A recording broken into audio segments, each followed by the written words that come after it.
देखते होता हमारे उलहिया बैठी के पिपरा के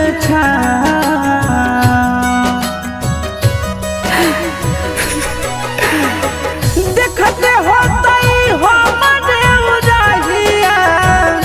बैठी के पिपरा के रुक रुक रुक अरे टरेनिया रुक रुक